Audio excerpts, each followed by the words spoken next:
In the summer of 1945, as World War II neared its brutal end, one man was unknowingly walking straight into history. His name was Tsutomu Yamaguchi, a 29-year-old Japanese engineer working for Mitsubishi. He had traveled from his home city of Nagasaki to Hiroshima for a temporary assignment, expecting nothing more than a normal work trip. But fate had already prepared a story that would defy belief for generations. On the morning of August 6, 1945, Yamaguchi woke up preparing to return home. He packed his documents, said goodbye to his colleagues, and stepped onto the streets of Hiroshima for the final time. The sky was bright, the air calm, and nothing felt unusual. As he walked toward the shipyard where he had been working, he heard the distant hum of a plane. He glanced upward, curious but not alarmed. It was just after 8 a.m. At exactly 8:15 a.m., the sky exploded into white. A blinding flash swallowed the entire city. Yamaguchi had barely turned his head before he was lifted off the ground by the force of the blast. He felt his body thrown like paper,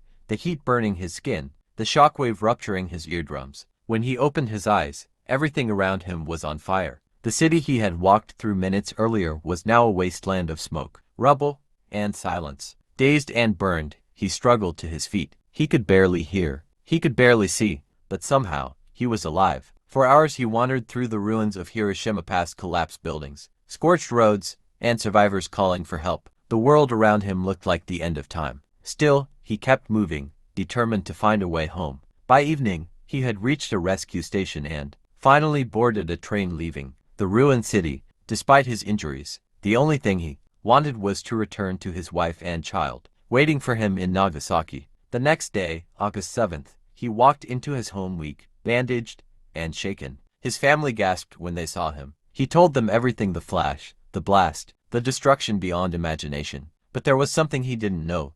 The nightmare was not over. On August 9th, just 3 days after the bombing of Hiroshima, Yamaguchi reported to work in Nagasaki. As he stood in the office describing the blinding flash he had witnessed, his manager dismissed it as impossible. No bomb could destroy an entire city. Then, at 11:02 a.m., the window filled with white light. Once again, Tsutomu Yamaguchi was thrown to the ground by the force of an atomic explosion. Once again, he felt the shockwave slam into his body. Once again, the world around him erupted into fire and smoke. He had survived Hiroshima, only to face the same nightmare in Nagasaki. When he emerged from the rubble, he looked at the burning horizon in disbelief. How could one man witness this twice? How could anyone survive it? Yamaguchi's home was destroyed, but miraculously, his wife and child survived as well. They had left the house searching for burn ointment for him that morning, an errand that saved their lives. Everything around them was gone, but they were alive.